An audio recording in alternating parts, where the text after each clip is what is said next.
તમે જોજો હાસ્ય તો ડગલે ને પગલે મળે છે. વિવેકાનંદ તો એમ કહેતા કે દિવસમાં 10 વાર દાંત કાઢવાની, એક વાર પરમાત્માને યાદ કરીને રુદન કરવું, આહું પાડવા આંખમાં, 10 વાર દાંત કાઢવા.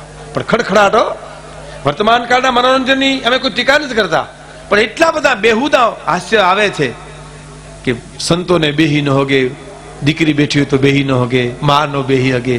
પણ અમારા લોક સાહિત્યનો હાસ્યરસ એવો છે કે બાપ અને દીકરી બેઠા હોય, ભાઈ ને બેન બેઠા હોય, મા ને દીકરો બેઠા હોય, ગુરુ ને શિષ્ય બેઠા હોય, કોઈની મર્યાદામાં આંચ ના આવે અને હસવું આવે, એવો પવિત્ર લોક સાહિત્યનો હાસ્યરસ છે જે બધાને મજા આવે. અમારે ત્યાં હમણાં એક જણો ઇન્ટરવ્યુ દેવા ગયો, ઇન્ટરવ્યુ લેનારે પૂછ્યું કે તમારા પિતાજી શું કરે? તો મજા કરે. હવે ઈ ક્યાં તારો હાડુભાઈ છે? સમાચાર પૂછે તો કે ગમે ત્યાં ઓર્ડર આવે ત્યાં જાઓ તો કે હા, જંગલ ખાતામાં મૂકવામાં આવે તો જાઓ તો કે હા, સાસણના જંગલમાં તમે ગીરમાં હાલ્યા જતા હો ને હામો હાવજ મળે તો હું નિર્ણય હું લ્યો? તો સાહેબ ઈ નિર્ણય તો હાવજને લેવાનો છે ને, ઈ ક્યાં મારે લેવાનો છે? સાહેબને પરસો વળી ગયો કે આને પૂછવું હું હવે? પણ હવના ભગવાન છે, સાહેબને ભગવાન તો હોય ને. એટલે સાહેબે એમ કીધું કે એ વાત તમારી સાચી છે, પણ મહાત્મા ગાંધીજીની હત્યા કોણે કરી ઈ જરા કયો જી? તો કે ઈ સાહેબ ખબર નથી. તો એમ કરો તપાસ કરીને આવો, જાઓ. એમ કરીને બારો કાઢ્યો, ચેમ્બર બારો કાઢ્યો. પણ બહાર નીકળ્યો એટલે બધા મીંડા પૂછવા કે નોકરીનું શું થયું? તો નોકરીમાં રાખી લીધો ને તપાસે ઓપી દીધી.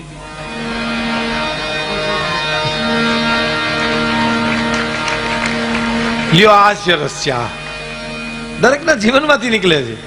હા, હું એકવાર બસમાં બેઠો હતો ને, અમારા અનુભવની વાત કરું. એક ભાઈ મારી બાજુમાં બેઠા હતા ને, એટલે મારાથી ભૂલમાં પૂછાઈ ગયો, મેં કેમ સુસ્તી જેવું છે, કઈ તબિયત બરાબર નથી, તાવ બાવ આવી ગયો?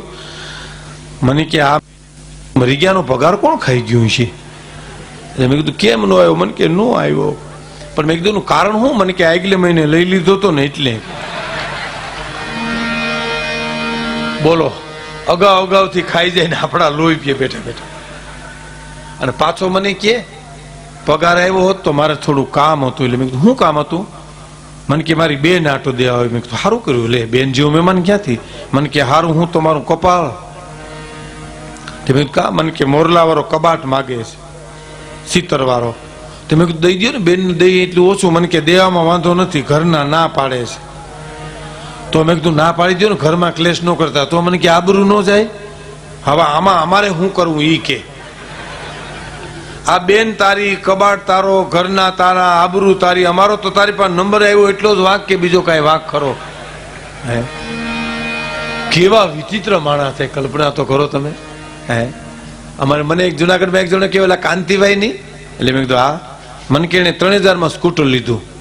કેટલામાં? એટલે મેં કીધું 3000 મને કે ન્યાજ તમારી ભૂલ.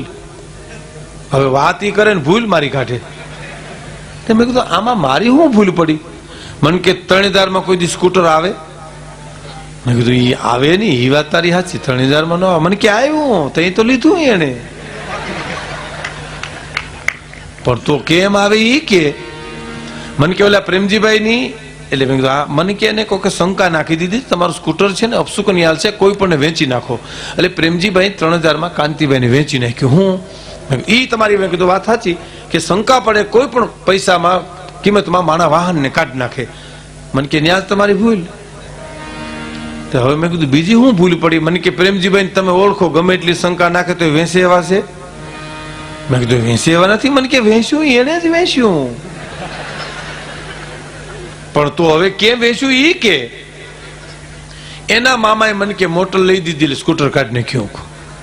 હું એટલે મેં કીધું મોટર લઈ દે એટલે સ્કૂટર કાઢી નાખી, એ વાત તમારી સાચી. મને કે ન્યાજ તમારી ભૂલ.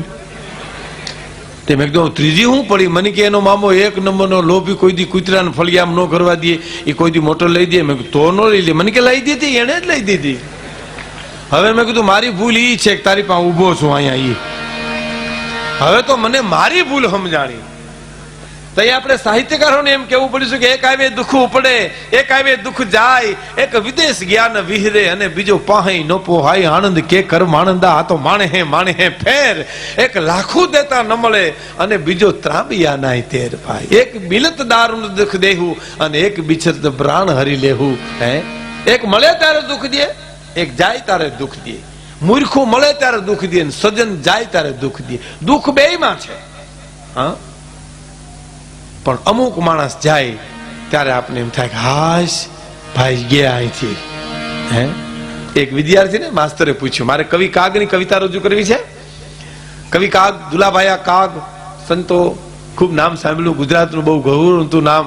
ભગત બાપુની કવિતા તો એવી છે દોલતભાઈ, એની એક કવિતાની એક કડી સાંભળજો. ભગત બાપુની એક કવિતા છે, એની એક કડી કે શ્રી હરિ પોઈઠા જે ઉદરમાં ઈ જનની જ્યાં કેદ હશે.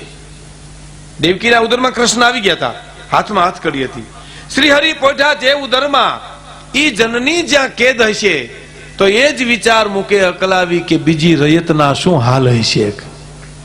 હે, શ્રી હરિ પોઈઠા જે ઉદરમાં ઈ જનની જ્યાં કેદ હશે, તો એ જ વિચાર મૂકે અકલાવી કે બીજી રયતના શું હાલ હશે. એ ભગત બાપુની કવિતા. એક વિદ્યાર્થીને માસ્તરે પૂછ્યું, શિક્ષકે વિદ્યાર્થીને કે ઉભો થાય. વિદ્યાર્થી ઉભો થયો. આ ટેબલનો રંગ લીલો છે, ખુરશીના 4 પાયા છે, મારી ઉંમર કેટલી કહી દેજે. આમાં ઉંમર કેમ ગોતવી? કારણ આ તો લકડ હંધાડ છે ને. આવ ટેબલનો રંગ લીલો અને ખુરશીના 4 પાયા, આમાં ઉંમર કેવી રીતે ગોતાય? એટલે વિદ્યાર્થી ધ્રુજવા માંડ્યો. એટલે બીજો વિદ્યાર્થી બેઠો તો એને કીધું કે સાહેબ એને ના આવડે તો હું કહી દઉં? તો કે હા કહી દે, મારે તો જવાબ જોઈ. ઉભો થઈને કે સાહેબ તમારી 44 વર્ષની ઉંમર. હે, કે તમારી 44 વર્ષની ઉંમર. સાહેબ ને તેથી 44 હું જ વર્ષ. એટલે સાહેબ ને પરસેવો વળી ગયો કે મારો હાવ ખોટો પ્રશ્ન પૂછ્યો ના જવાબ સાચો આવ્યો ક્યાંથી હાવ. એટલે વિદ્યાર્થીને પૂછ્યું કેવી રીતે દાખલો ગણ્યો? કે સાહેબ દાખલો સાવ સહેલો છે, પણ કેવી રીતે ગણ્યો એ રીત તો મને સમજાય. તો સાહેબ રીતે સાવ સહેલી છે. મારો ભાઈ અડધો ગાંડો છે ને 22 વર્ષ થયા. હે, એ ગુણતા ભાંગતા એ બાકી મેલતા આખો ભવ મેં તો ગાડ્યો છે વટમાં શૂન્ય તણો સરવાળો છે વટમાં શૂન્ય તણો સરવાળો.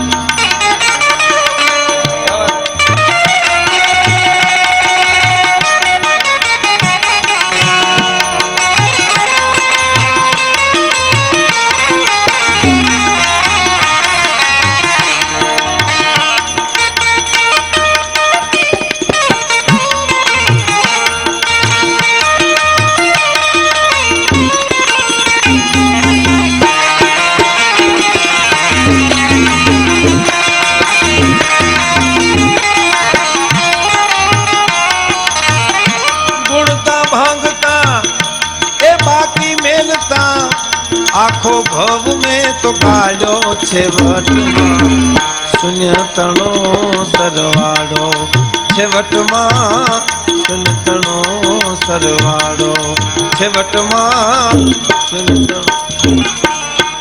ગુણતા ભાંગતા બાકી મેળતા આખો ભવ મેં ગાડ્યો પણ છેવટમાં શૂન્ય તણો સરવાળો. બહુ સરસ કવિતા છે, અદ્ભુત. એક વિડીયો વાળા ભાઈ છે ને, આમ જયારે ગીત આવતું ને ત્યારે તમે ઓડિયન્સમાં ફેરવજો કેમેરો. વાતોમાં તો ફેરવશો ને તો શું છે, નાની એવી વાત હોય એ પૂરી થવાની હોય ને તમે કેમેરો મૂકો એટલે હારા હારા માણસનું ધ્યાન જાય એટલે આપણું તો જાય જ. એટલે ન્યાય પૂરું થાય ને અહીંયા પૂરું થાય. એનો એક દાખલો મને બહુ ગમે છે, હું દર વખતે દઉં છું. એક ગામમાં એક ખેડૂતે જઈને મિસ્ત્રી હુતારને જઈને કીધું કે આ દંતારમાં દાંતો નાખી દે, મારે વાવણીનું મોડું થાય. તો કે હું દાંતો નહીં નાખું. તો કાં તો મારી માં મરણ પથારી પડી છે, એના છેલ્લા 10 કાં છે, એની નાળ મારા હાથમાં છે, જ્યાં દાંતો નાખવા ક્યાં આવું? ખેડૂત કેમ કર્યું, હું નાળ પકડીને બેહું, તું એ દંતારમાં દાંતો નાખી દે. એ ખેડૂત નાળ પકડીને બેઠા, દંતારમાં દાંતો નાખીને મિસ્ત્રી કે તારું પૂરું, તો તારું પૂરું. હવે જે વિધિ કરવી હોય કરી એમ. એટલે આમાં બેયના પૂરા થાય. તમે તમારા ઉતારો ફર્સ્ટ ક્લાસ રીતે બધાનો. અમે આખી દુનિયાની પટ્ટી ઉતારીએ, તમે અમારી પટ્ટી ઉતારો. હે, આ તો ફોટા પાડવા વાળા અહીં તો ફોટા પાડે ને કરે. અમારે તો એક જણે આખી રાત ફોટા પાડ્યા ને અમે લેવા ગયા તો એકેય દીધો નહીં. બોલો. મેં કીધું કા મને કે તમે રાજી રહ્યો ને એટલે લાઈટું કરી, બાકી નંબર કોને બદલાવ્યા છે આમાં? એટલે આમાં અહીં તો કેવા પણ છે જ ને. આ તો અમારા તરફની વાત કરું જ બધી.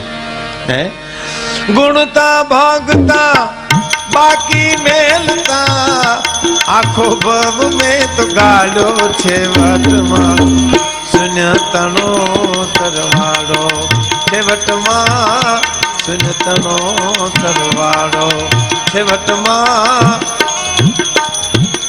ગુણતા ભાંગતા બાકી મેલતા આખો ભવ મેં ગાયો છેવટમાં શૂન્ય તણો સરવાળો. પેલી જ કડી સાંભળજો કે ચોટલા વાળીને પૂછું જઈને ચોકમાં બેન કેમ તારો ચોટલો કાળો. હે બેન તારો ચોટલો કાળો કેમ છે? કે ચોટલા વાળીને અમે પૂછું જઈને ચોકમાં બેન કેમ તારો ચોટલો કાળો. તો એને શું કીધું કે ઓલા મૂછું મરડતા એ મર્દોને પૂછજો કેમ બન્યો તું મુછાળો છે વટમાં શૂન્ય તણો સરવાળો.